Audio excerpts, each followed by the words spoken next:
할렐루야. 오늘도 주 앞에 전심으로 예배하는 우리 성도님들의 삶에 주님의 은혜와 사랑이 가득하시기를 축복합니다. 여러분, 지난 주간에 아주 기분 좋은 일이 있었어요. 저에게 뿐만 아니라 여러분에게도. 어떤 기분 좋은 일이 있었을까요? 퀴즈예요. 우리 모두에게 기분 좋은 일이 있었어요. 28일에 2살씩 어려졌잖아요. 나이가 어려졌어요, 우리가. 자, 만 나이가 시행돼서 많게는 2살, 적게는 1살씩 여러분 나이를 덜 먹게 되었죠. 저는 12월생이다 보니까 이제 44살이 되었어요. 얼마나 행복한지 몰라요. 제 친한 선배 목사님과 지난주에 함께 식사할 일이 있었는데, 이 목사님이 74년생이거든요. 올해 50이란 말이에요. 근데 28일 날 48이 되었어요. 그래서 제가 축하하면서 목사님 계속 50이었으면 안 놀아주려고 했는데 2살 어려져서 이제 놀게 해주겠다고, 이제 같은 40대니까 놀자고 이렇게 말을 했던 기억이 나요. 여러분, 대통령의 공약이 시행되어서 이제 우리가 만 나이를 시행하게 되었잖아요. 근데 달라진 건 없어요. 그렇죠? 태어난 연도의 변화도 없습니다. 몸의 변화 물론 없지요. 해외 다른 나라들처럼 만으로 나이를 세는 것으로 변경되었을 뿐입니다. 그런데 신기하게도요, 기분이 좋아요. 나이가 어려졌다는 그런 생각 때문에. 46살이었는데 40대 중반이 꺾여가지고 참 침울했는데 다시 안으로 들어왔어요. 40대 초반으로. 그래서 얼마나 마음이 좀 편안한지 몰라요. 젊어진 마음으로 기분 좋게 힘차게 하반기를 달려나갈 수 있을 것 같습니다. 여러분, 우리 모두가 물론 몸의 변화는 없지만, 사실상 변화된 건 없지만, 우리가 서로 부르는 나이가 1살 또는 2살씩 젊어진 것처럼 우리가 젊은 마음으로 우리 하반기를 기쁨으로 시작할 수 있기를 주님의 이름으로 축복합니다. 자, 우리는 지난 상반기를 주님의 은혜 가운데 보냈어요. 교회적으로도 참 많은 일들이 있었겠죠. 또 우리 성도님들의 삶에도 많은 일들이 있었을 거라고 생각이 됩니다.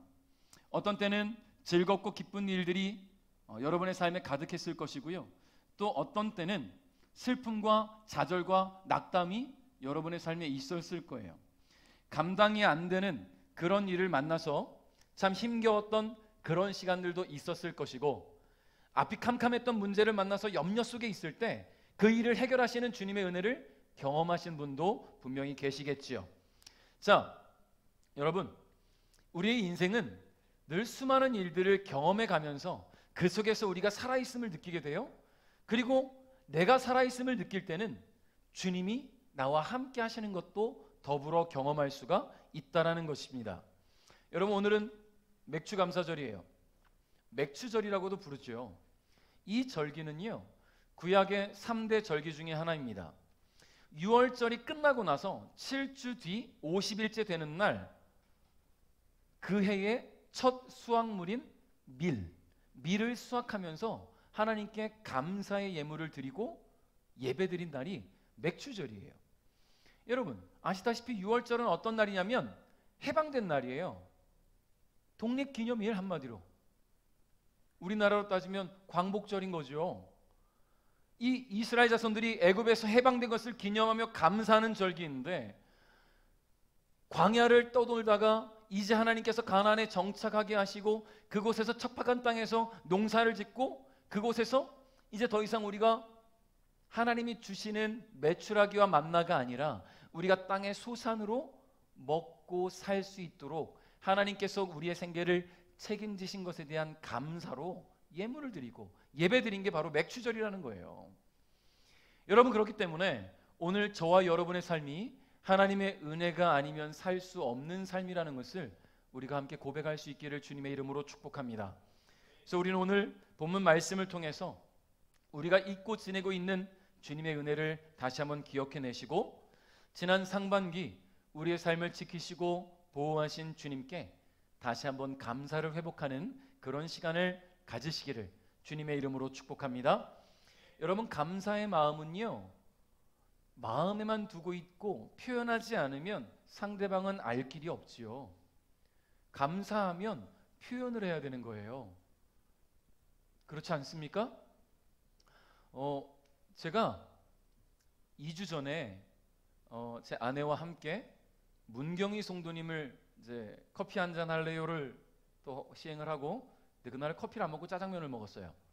짜장면 한 젓가락 할래요를 했어요. 찰로원이라는 제가 아주 좋아하는 맛집에 가서 맛있는 짜장면을 먹기로 하고 탕수육을 먹기로 하고 이제 간절히 기도를 했어요. 오랫동안 지금 교회를 또 못 오시고 계셔서 간절히 기도를 하고 식사를 시작했습니다. 그런데 저 옆에 쪽 우리 반대편에 있는 테이블에 있던 한 50대 후반이나 60대 초반 정도 되시는 아주 깡마른 아저씨 한 분이 쭈뼛쭈뼛 가까이 오세요. 그러더니 어디 교회 다니시는 것 같은데 라고 얘기해서 제가 이분이 왜 갑자기 우리한테 다가왔을까, 교회 다닌다고 뭔가 해코지를 하려고 하나, 제가 기도를 너무 크게 했나 봐요. 그래서 그런 마음을 먹고 있는데 교회 다니시는 분인 것 같은데 제가 마음에 감동이 돼서 군만두라도 하나 시켜드리고 싶어서 왔다는 거예요. 근데 군만두라도 시켜드리려고 사장님께 얘기했더니 이제 장사 마지막이라 이제 재료가 떨어져서 할 수 없다고. 근데 마음은 지금 너무 시켜드리고 싶은데 못 해준다고 해서 지금 그렇게 말이라도 하려고 왔다는 거예요. 그 마음이 너무 이쁘고 감사한 거예요. 그 마음이. 제가 기도하는 것 그 모습 하나만 보고 옆에서 소주 한잔 하시다가 마음에 감동이 돼서 군만두를 시켜주겠다고 오신 거예요. 여러분, 소주가 중요한 게 아니에요. 그 마음이 너무 이쁘잖아요. 소주 때문에 하나님이 싫어하시겠습니까? 그 마음 때문에 하나님 기뻐하실 것 같은 거예요. 너무 감사하다고. 저는 베델교회 담임 목사라고 이야기했고, 이분은 저기 명륜동의 비손교회라는 교회의 성도님이라고 얘기하시더라고요. 여러분 혹시 그런 경험 있으십니까? 누군가 크리스찬이 근처에서 식사하면 티가 나잖아요. 기도한다거나 서로 장로님, 집사님, 안수 집사님, 권사님 표현하잖아요. 그런 모습을 보면서 내 마음에 그 분들을 위해 축복이라도 해본 적이 있을까? 기도라도 해본 적이 있을까? 하다못해 이분처럼 가까이 가서 대접하겠다고 말을 한 적이 있을까? 저도 없어요. 저도 부끄럽지만 많이 깨달았어요. 도전을 받았어요. 식사 끝나고 나가면서 계산을 하는데 이 사장님이 하시는 얘기가 군만두 재료가 떨어져서가 아니라 워낙 없는 분이에요. 없는 분이 군만두를 사서 대접하겠다고 하니 이 사람 형편을 뻔히 알기 때문에, 종종 오시는 분인데 뻔히 알기 때문에 재료가 떨어졌다고 얘기했다라는 겁니다. 그래서 사장님 정말 잘하셨다고, 너무 감사하다고. 왜냐하면 찰로원 사장님도 크리스천이거든요. 여러분, 그래서 제가 할 수 있는 최선을 다해 감사를 표현했어요. 감사합니다. 감사합니다. 마음 제가 받겠습니다. 기도하겠습니다. 감사합니다.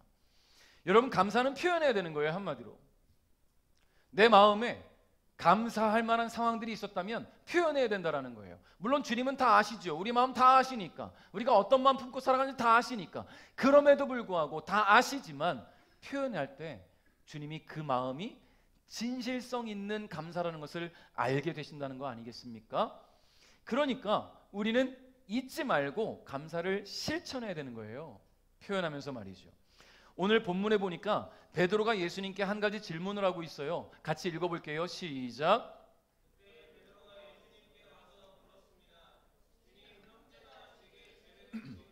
몇 번이나 용서해 주어야 합니까? 7번까지입니까? 아멘. 자, 베드로가 오늘 예수님께 용서에 대해서 질문을 해요. 나에게 죄를 지은 자에게 몇 번이나 용서해 줘야 됩니까? 7번까지 하면 될까요? 라는 질문이에요. 자, 여러분은 몇 번까지 용서할 수 있겠어요? 똑같은 잘못을 반복하는 친구나 이웃이나 지인에게 몇 번까지 용서할 수 있겠습니까? 너무 가까운 사람을 얘기하면 많이 용서할 수 있을 것 같으니까 층간소음을 한번 얘기해 봅시다. 윗집이 쿵쿵거려. 한 번은 용서했어요. 다음 날 또 쿵쿵거려. 그래, 한 번 더 용서하자. 또 쿵쿵거려. 자, 분노가 끌어오르기 시작하지요. 그 용서할 수 있겠습니까? 찾아가야죠. 아니요, 그래요. 쉽지 않아요. 찾아가야죠. 초인종 누르고 정중하게 얘기할 겁니다. 죄송합니다만 저녁 시간에는 조금만 조용해 주시면 감사하겠어요. 아이들이 뛰는 소리가 아래서 너무 크게 들리네요. 아, 네, 알겠습니다. 주의하겠습니다. 다음 날 똑같은 시간에 또 쿵쿵거리고 뛰어다니는 소리가 들려요. 또 찾아 올라갈까요? 마음 막 끓어오르는데 또 찾아 올라가면 싸울 것 같으니까 조용히 인터넷을 검색하죠. 층간소음 이겨내는 법. 그리고는 우퍼 스피커를 사다가 화장실 천장에 갖다 붙여놓고 노래를 틀지요. 뽕짝을. 그런 사람들이 있대요. 화장실에 우퍼 스피커를 갖다 붙여놓고 노래를 틀면 그 위층에 엄청난 소음이 들린답니다. 이거 여러분 써먹으라고 알려드리는 거 아니에요? 이런 짓 하지 말라고 알려드리는 거예요. 절대. 얼마나 몇 번까지 용서할 수 있겠어요? 여러분, 베드로가 오늘 7번까지 용서해야 합니까? 라고 물은 것은요, 당시 율법을 가르치던 랍비들은 사람의 죄는 3번까지 용서해라, 그 이상은 하지 말라고 가르쳤어요. 랍비들은요. 근데 베드로 입장에서 예수님은 당시 랍비들보다 더 뛰어난 분이잖아요. 그러니까 완전을 의미하는 완전수 7을 떠올려서 7번까지 용서하면 되겠습니까? 라고 물은 거예요. 그런데 예수님은 아주 뜻밖의 대답을 하십니다. 22절 읽겠습니다. 시작.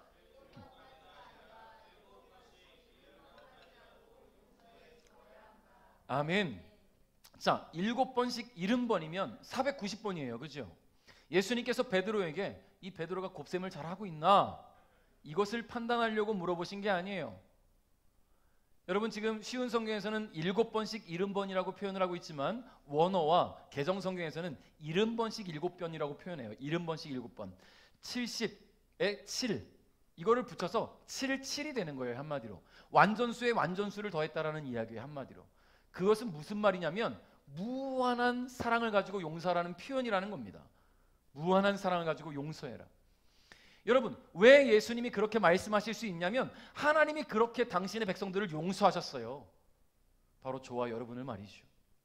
죄로 인해 죽을 수밖에 없는 사람들을 위해 하나뿐인 아들 예수 그리스도를 보내어서 대신 그 죄의 대가를 지게 하심으로 용서하신 사랑, 이것이 당신의 백성을 향한 하나님의 마음이며 이것이 예수님께서 가르치시는 용서라는 거예요. 여러분, 그런 용서를 우리가 받았어요. 자, 그러면 용서 뒤에는 무엇이 따라와야 될까요? 감사가 따라와야 된다는 거예요. 용서를 받았다면 감사해야 되는 거예요. 지은 죄를 용서받았을 때, 잘못을 했음에도 불구하고 그 잘못을 눈감아주고 책임을 묻지 않을 때 당연히 감사해야 되는 거 아니겠습니까? 감사가 따라오는 게 마땅해요. 근데 여러분, 감사는요, 말뿐이어서는 안 돼요. 자, 말뿐이어서는 안 된다고 하니까 막 돈 갖다 바치고 어떻게든 그 사람에게 막 맞춰주고, 이거를 말하는 게 아니에요. 오해하지 마십시오. 표현이 되어야 된다는 말이에요. 당연히 감사를 물질로 갚아드릴 수 있어요. 내가 그를 위해 무엇을 할 수 있을까 노력하면서 헌신하면서 갚아드릴 수 있어요. 근데 더 중요한 것은 내가 용서를 받은 만큼 나도 용서해주는 사람이 되는 것, 내가 그 사랑을 받은 만큼 베푸는 사람이 되는 것, 이게 진정한 감사라는 겁니다. 그렇기 때문에 용서는 감사의 근거가 되는 거예요. 내가 받은 만큼 남에게 베풀어 줄 수 있는 것. 자, 오늘 예수님은 이것을 설명하기 위해서 한 가지 비유를 들어주십니다. 자, 왕이, 예수님의 비유는 천국 비유인데요, 천국에 왕이 있어요. 이 왕이 결산할 때가 되어서 자신에게 채무가 있는 종을 불렀습니다. 그리고 그에게 빚을 정리하라고 해요. 빚이 없는 사람이 어디 있어요? 요즘 세상에. 이 종이 왕에게 빌린 돈이 10,000달란트예요. 여러분, 달란트란 말 많이 들어보셨죠? 우리가 보통 교회에서 달란트란 말을 많이 들어보면 어렸을 때, 저 초등학교 때는요, 죄송해요, 저는 국민학교 때네요. 저 국민학교 때는요, 달란트란 말이 달란트 시장을 통해서 들어봤었어요. 성경 암송해 오면 뭐 2달란트, 전도하면 5달란트, 출석하면 1달란트 막 모아가지고 상반기에 달란트 시장을 하지요. 그 달란트 가지고 초콜릿도 사 먹고 선풍기도 사고 이런 시장을 벌였었어요. 달란트가 뭐냐면 하나님이 우리에게 주시는 은혜의 선물이에요. 우리가 살면서 받는 달란트는요, 재능이라고 알려져 있죠. 탤런트라고도 하잖아요. 달란트. 근데 이것은 이스라엘 당시에는요, 화폐 단위였어요. 달란트라는 것은 화폐 단위. 자, 10,000달란트를 빚졌어요. 얼마나 될까요? 10,000달란트가. 자, 1달란트의 가치는요 6,000데나리온이에요. 여러분, 데나리온은 알지요? 성인 남성의 하루 품삯. 요즘 일용직 잡부 일당이 15만 원이래요. 1데나리온이 15만 원이에요. 그럼 6천 데나리온의 가치는 즉 1달란트는 9억이에요. 벌써 크지요? 근데 10,000달란트란 말이에요. 구조예요, 구조. 구조.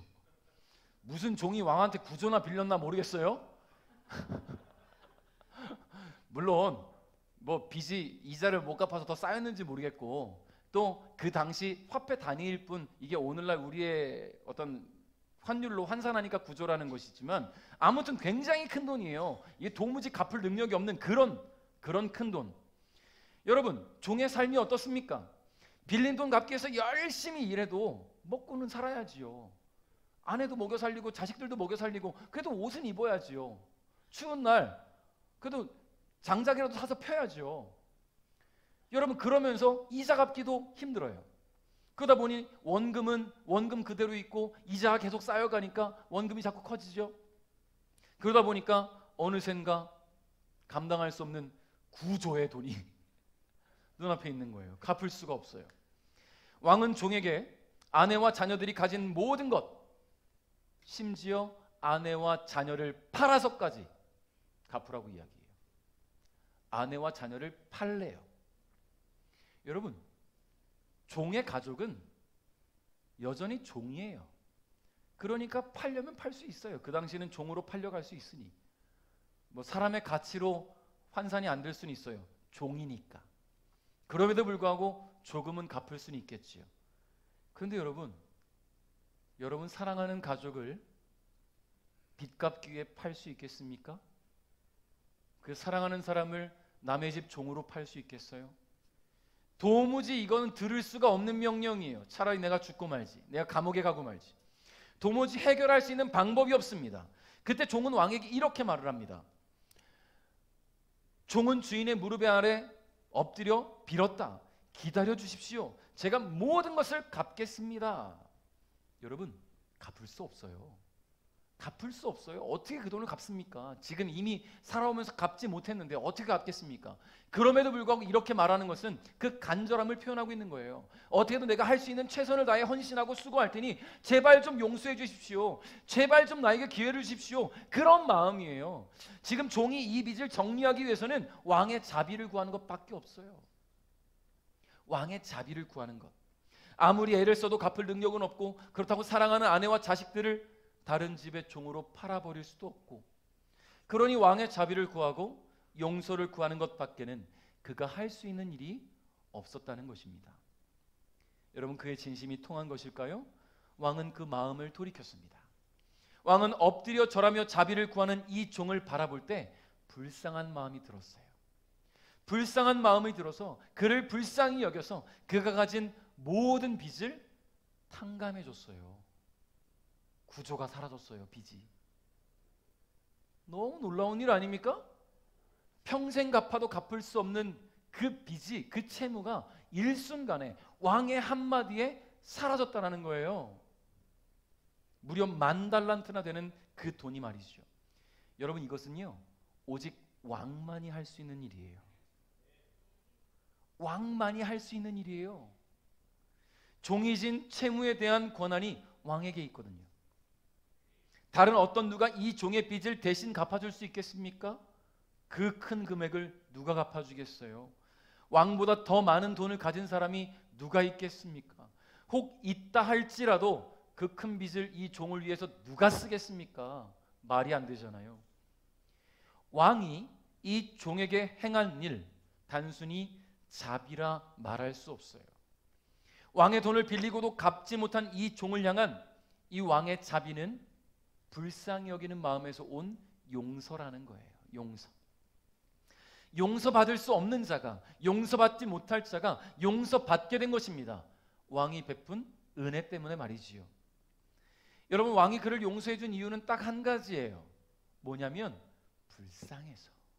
그 영혼이 너무 불쌍해서, 그 삶이 불쌍해서 어떻게든 갚아보려고 노력하고 애쓰고 힘써왔던 것을 알고 있는데, 이 앞에서 무릎 꿇고 엎드려서 그 간절히 비는 모습이 너무 불쌍해서 용서해 준 거예요. 여러분, 우리 주님은 그런 분입니다. 하나님의 은혜를 떠나 세상을 살아가면서 수많은 죄를 지어 사탄의 종으로 살아가다가 결국 죄의 대가로 죽어야 될 우리 인간들이 하나님은 너무 불쌍했어요. 왜냐하면 사랑하는 자녀들이거든요. 하나님이 너무나 사랑해서 아주 이쁘고 사랑스럽게 만들었거든. 흙으로 하나님의 손으로 빚어서 그 코에 생기까지 불어넣어서 만든 게 사람인데, 그 사랑하는 사람이 죄 가운데 빠져서 사탄의 종로로 사고 있거든요. 그럼 죽게 둘 수도 있어요. 저 교만한 인간들 마음대로 살다 죽으라고 둘 수도 있어요. 그런데 하나님 보시기에 내가 너무나 사랑하는 저 인간들이 저렇게 죽어서는 안 되는데 불쌍히 여겨지는 거예요. 긍휼한 마음으로 하나님은 우리 인간들을 용서해 주셨어요. 죽음으로부터 빠져나올 길이 없는 우리 사람들을 위해 하나님 베푸신 은혜는 예수님을 보내주신 거예요. 할렐루야. 용서받지 못할 죄인이 용서받고 하나님의 자녀가 된 것입니다. 죄를 용서해 준 것만으로도 너무나 감사한데 하나님의 자녀가 되었으니 이제 이보다 더 큰 은혜가 어디 있겠어요? 우리가 이 땅을 살아가면서 죄 지으며 살아갈 때는요, 지옥행 급행열차를 타고 가고 있었는데 예수 믿고 하나님의 자녀가 되고 나니까 이제는 천국행 KTX를 타게 된 거예요. 천국 가고 있는 거예요 지금. 할렐루야. 여러분, 목적이 뭡니까? 이 땅을 살아가면서 예수 믿는 목적이 우리는 구원받기 위함 아닙니까? 그리고 우리가 이렇게 예배하는 것은 나를 구원하신 하나님께 감사를 표현하는 행위예요. 지금 감사해야지요. 이런 용서를 저와 여러분이 받았습니다. 이런 용서를 오늘 10,000달란트 빚진 종이 받게 된 거예요. 자, 그러면 용서받은 우리가, 용서받은 죄인이, 또 이 용서받은 종이 해야 될 일이 뭐예요? 당연히 감사가 표현되어야 되겠죠. 용서받은 종은 자신이 할 수 있는 최선을 다해 감사를 표현합니다. 엎드려 땅에 머리가 닿도록 절하고 감사를 표현합니다. 그리고 비록 힘들어도 어려워도 감당할 수 없는 빚을 정리해 주었으니 때마다 절기마다 왕에게 감사 인사 드리겠지요. 명절 때마다 찾아갈 거예요. 귀한 과일 사다 갖다 바칠 수도 있어요. 감사하니까. 내가 뭘 못하겠습니까? 감사한 그분을 향해. 여러분, 감사한 스승님을 찾아서 스승의 날 찾아가서 선물하고 내 은사님을 찾아가서 감사 인사하는 것 주기적으로 하는 분들 계시잖아요. 너무 감사하니까. 왕에게 왜 못하겠어요? 10,000달란트를 탕감해 줬는데.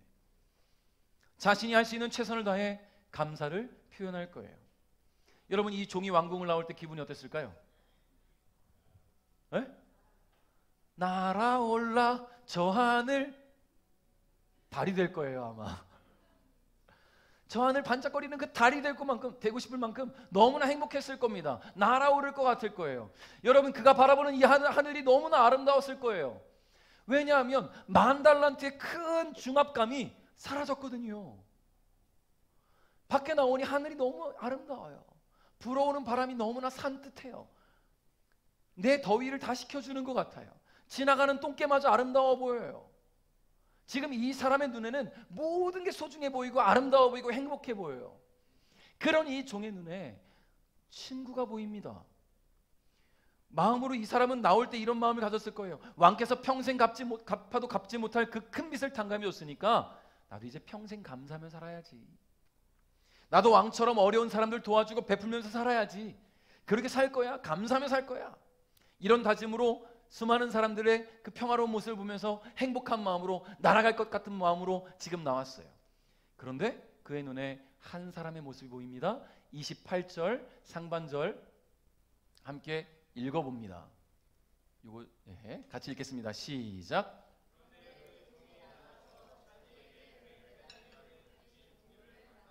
아멘. 자, 종은 자신에게 빚진 동료를 만났어요. 자신에게 채무가 있는. 그동안 자신도 왕의 빚을 갚기 위해서 고군분투했잖아요. 뭐 금액 차이가 워낙 크니까. 근데 그 친구를 만나니까 어떻게 했을까요?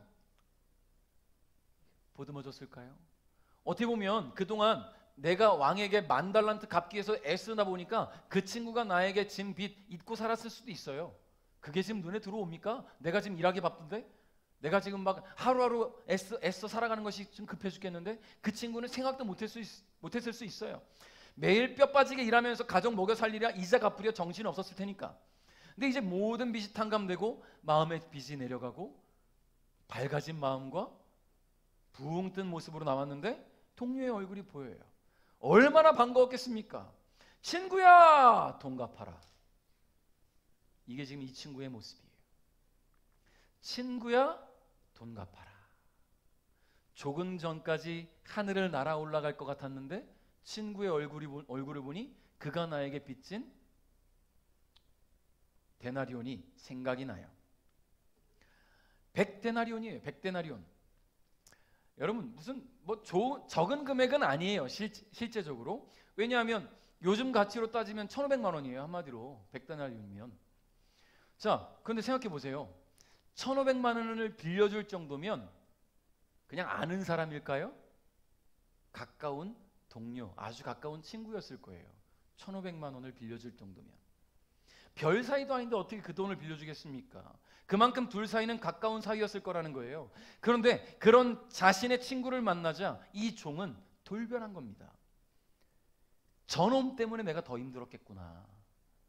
100데나리온이라도 갚았으면 그 10,000달란트 중에 100데나리온 솔직히 뭐 얼마나 갚겠습니까? 근데 그런 마음에 막 화가 나고 짜증이 나는 거예요. 자, 28절 하반절 읽겠습니다. 시작.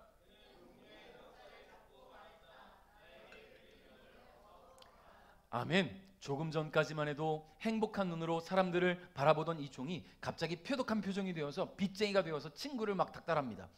멱살을 잡고 막 소리치면서 돈 갚으라고 소리쳐요.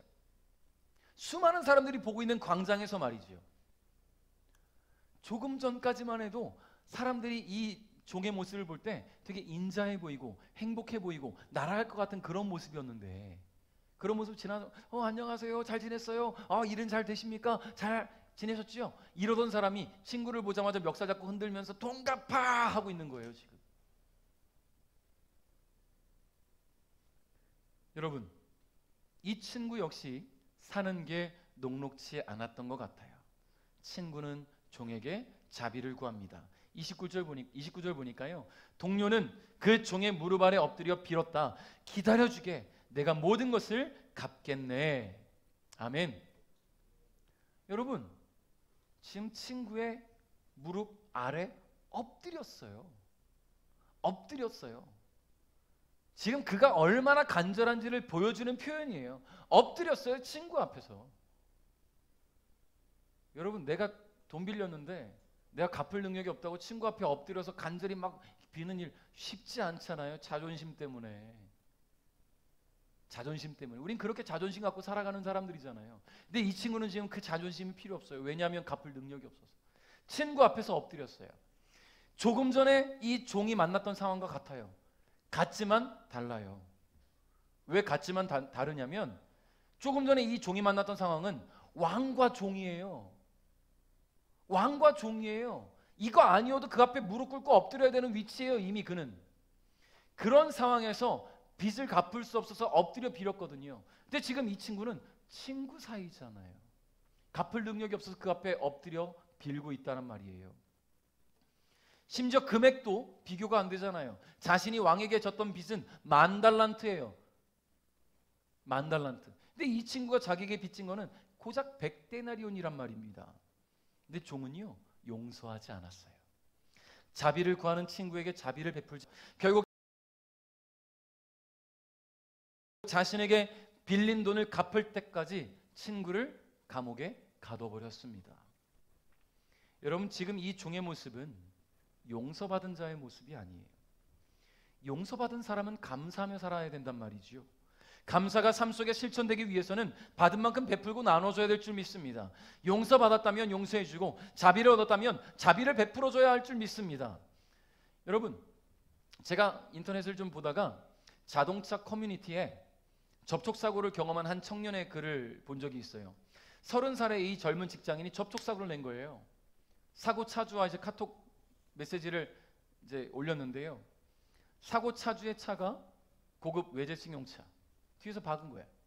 범퍼가 깨져버렸어요. 갈아야겠지요.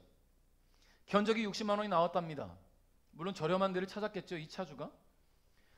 근데 이 차주가 보니까 젊은 30살의 직장인에게는 큰 돈일 거라 생각했어요. 그래서는 이 친구에게 그냥 넘어가 주겠다. 은혜를 베풀어 준 거예요. 다만 한 가지만 약속해 달라. 10년 후 당신이 40대가 되었을 때 당신도 똑같은 상황이 벌어진다면 나처럼 해주세요 라고 얘기를 했대요. 차주가. 여러분, 그런 용서를 받고 얼마나 기분이 좋았을까요? 그런 마음이 내 안에 있다면 나도 그런 사람 되어 보려고 노력하지 않겠습니까? 기분 좋게 하루를 시작하면서 말이죠. 용서를 받았다면 나도 용서해 줄 줄 알고, 은혜를 받았다면 나도 베풀 줄 아는 사람이 되는 것이 참 중요하다는 말이에요. 그렇기 때문에 용서는 감사의 근거가 되는 겁니다. 그리고 감사는 용서의 마음을 자신의 삶에도 동일하게 적용하며 실천함으로 표현될 수 있다라는 이야기예요. 왕으로부터 10,000달란트를 탕감받은 종은 용서를 실천하지 못했어요. 그는 진심으로 감사한 것이 아니라는 말이에요. 자신에게 주어진 갚을 수 없는 은혜를 곧 잊어버리고 자신의 이익을 위해서는 수단을 가리지 않는 아주 악한 자의 모습으로 변한 겁니다. 사랑하는 성도 여러분, 저와 여러분은요, 갚을 수 없는 은혜를 받은 사람들이에요. 죄 용서받고 구원의 은혜를 받았으니 늘 주님께 감사하는 삶을 살면서 베풀고 나누는 삶을 살아가야 될 줄 믿습니다. 할렐루야. 여러분, 이 종의 악한 행동은 다른 동료들의 눈에 목격되었습니다. 그리고 이 사실은 왕의 귀에까지 들어가게 되었어요. 왕이 얼마나 화가 났겠습니까? 내가 용서해 줬는데 그 용서를 베풀 줄 모르는 사람이구나. 왕은 분노하여서 종을 불러들였습니다. 32절부터 34절까지 읽겠습니다. 시작.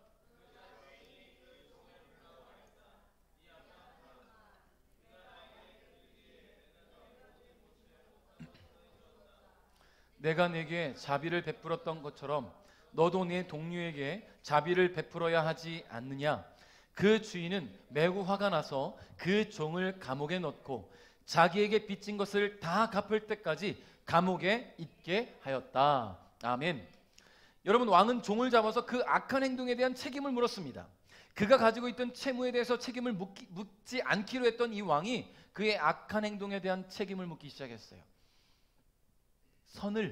선으로 갚으며 살아갈 것을 기대했는데 선을 악으로 갚으니 왕은 너무 화가 난 거예요.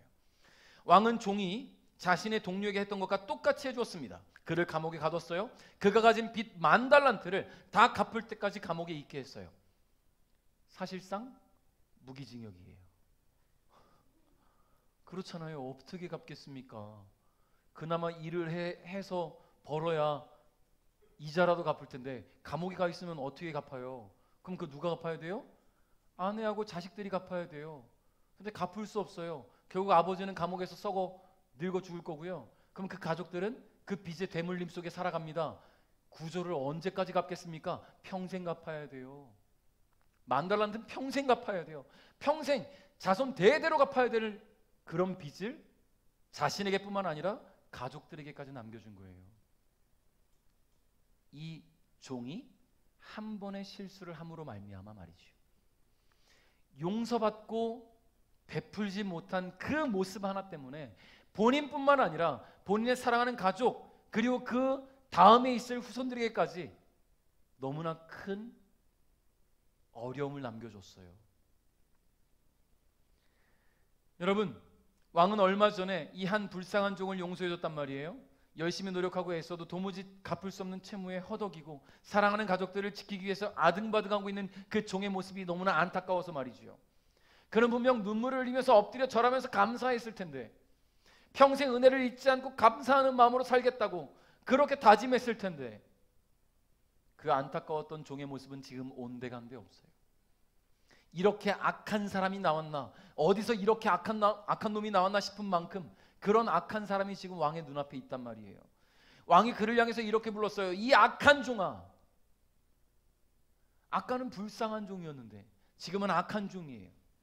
여기서 악한이라고 번역된 헬라어는요, 포네로스라는 단어예요. 포네로스. 윤리적으로 비열하고 무가치하고 악독하다는 의미를 갖고 있어요. 베풀어준 은혜를 잊어버리고 다른 제 작은 실수에 대해서 용서를 베풀지 못하는 사람, 감사를 모르는 사람, 주님은 악하다 말해요. 악하다고 말이죠. 이런 사람에게는요, 하나님의 엄정한 공의의 심판이 내려질 수밖에 없습니다. 우리는 잊지 말아야 돼요. 그러니까 받은 은혜를 베풀면서 감사하며 살아야 된다는 이야기예요. 사랑하는 성도 여러분, 주님은 죄 용서받고 구원받은 우리가 받은 대로 행하면서 살기를 원하십니다. 용서받은 대로 용서해주고 은혜 받은 대로 은혜를 베푸는 삶을 살아가길 원하세요. 그것이 용서받은 사람의 참된 감사의 표현이라는 것을 주님은 오늘 이 비유를 통해 우리에게 말씀하고 계시다는 겁니다. 그러므로 주님으로부터 받은 대로 사랑하는 이들에게 베풀고 실천하는 삶을 살아갈 수 있기를 주님의 이름으로 축복합니다. 주님께 감사하며 살아가는 것처럼 다른 이들에게도 용서와 베풀음을 실천하면서 살아갈 수 있기를 주님의 이름으로 축복합니다. 말씀을 맺겠습니다. 우리는 구원받은 하나님의 자녀가 되었어요. 죄로 인해 죽을 죄인이 구원받은 하나님의 자녀가 된 것이지요. 죽어서 지옥 갈 사람이 주님 계신 하늘나라 시민이 된 겁니다. 하나님의 자녀니까. 여러분, 이 은혜를 어떻게 갚을 수가 있겠어요? 구원의 문제는 그 누구도 해결할 수 없는 것입니다. 오직 하나님께만 달려있는 거예요. 이 만달란트를 탕감해 줄 수 있는 능력이 왕에게만 있었던 것처럼 우리 죄의 문제를 해결할 수 있는 분은 오직 주님밖에 없어요. 그런 주님으로 말미암아 은혜가 주어졌으니 주님께 더욱 감사할 수 있기를 주님의 이름으로 축복합니다. 앞서 말씀드렸다시피 감사는 표현돼야 돼요. 우리의 삶의 모든 것이 주님으로부터 온 것입니다. 주님이 건강 주셨으니 일할 수 있어요. 주님이 직장 주셨으니 직장에서 일해서 돈을 벌 수 있어요. 좋은 사람들 만나게 하셨으니 관계를 맺고 살아가면서 외롭지 않게 힘 갖고 살아가요. 사랑하는 가족들 붙여주셔서 우리가 이 땅을 살아가면서 홀로가 아니라는 것을 알게 하셨고요. 우리 베들교회 공동체를 만나게 하셔서 서로 하나님의 자녀라는 것을 나누며 서로 위하고 축복하고 중보하며 살게 하셨어요. 여러분, 그러면 감사해야 되지 않겠습니까? 감사해야 되지 않겠어요? 주님을 위해 여러분 감사하십시오. 내게 주신 은혜를 감사하십시오. 내가 주를 위해 무엇을 할 수 있을까? 혹시 교회에 더러워진 곳이 있으면 걸레로 좀 닦으십시오. 떨어진 쓰레기가 보이면 주우실 수 있는 그런 마음이 있었으면 좋겠어요. 남이 놓고 간 물건들이 보이면 주인을 찾아주고 내가 무엇을 주를 위해 할 수 있을까? 보세요. 여러분, 주님을 위해 쓰는 돈은 한 푼도 아깝잖아요. 그렇게 생각하는 사람들이 얼마나 많은지 몰라요. 그런데 우리는 나가서 커피 한 잔, 밥 한 끼보다 비싼 커피 한 잔 사 먹는데 아무런 거리낌이 없어요. 주님께 드리는데 그렇게 아까우면서. 여러분, 지난 상반기 우리가 살아오면서 내게 주신 그 은혜를 기억한다면 여러분, 감사의 예물도 드리십시오. 할렐루야. 예물을 드리십시오. 감사의 표현을 하는 거예요. 하반기를 주님께 맡겨드리는 거예요. 내 삶이 주님께로부터 온 것이라는 것을 고백하시기 바랍니다. 그리고 주님을 위해 헌신하십시오. 여러분, 헌신은요, 내가 할 수 있는 걸 하면 돼요. 찬양팀은 이렇게 앞에서 찬양하는 거예요. 헌신하는 거예요. 우리 악기팀은 저기서 연주하는 거예요. 뒤에 자막 헌신하는 거예요. 또 식사봉사로 우리 여성 목장에서 열심히 수고해주고 밥도 해주시고 헌신하는 거예요. 또 예배 마치면요, 우리 주일학교 아이들이 여기 또 청소해요. 여러분, 제가 이렇게 우리 주일학교 아이들이 청소한다고 하면 너무 기특하고 너무 이쁘고 사랑스럽잖아요. 그건 계속 이 아이들이 청소하게 두는 게 아니라 예배 마치면 교회를 내가 어떻게 깨끗게 할까 같이 돌아볼 수 있는 마음이 있어야 되는데 계속 아이들에게 맡겨두는 그런 마음이 있어서는 안 돼요. 우리 교회잖아요. 할렐루야. 내가 예배하는 공간이잖아요. 내가 주님을 만나는 공간이잖아요. 내가 주님을 위해서 무엇을 할 수 있을까 연구해야 돼요. 고민해야 돼요. 감사를 표현하시기 바랍니다. 할렐루야. 이 진정한 감사는 그렇게 한 걸음 더 나아가는 거예요. 근데 이 감사가요, 교회 안에서만 이루어져서는 안 돼요. 교회 밖의 영혼들에게도 그 은혜가 퍼져나갈 수 있기를 바랍니다. 내게 큰 실수를 하고 잘못을 저지른 사람이 있다면 내가 용서받은 대로 용서해 줄 수 있어야 됩니다. 내가 은혜 받은 대로 은혜를 베풀어 줄 수 있어야 됩니다. 그것이 우리를 구원하신 주님에 대한 진정한 감사의 표현입니다. 그러므로 오늘 우리에게 갚을 수 없는 은혜를 베푸신 주님 앞에서 감사를 실천하는 우리 베델 가족 여러분 될 수 있기를 주님의 이름으로 축복합니다. 그래서 주의 뜻을 이루어가는 주님 만나는 그날까지 주님이 기뻐하시는 삶을 살아가는 우리 베델 가정 여러분 될 수 있기를 주님의 이름으로 축복합니다.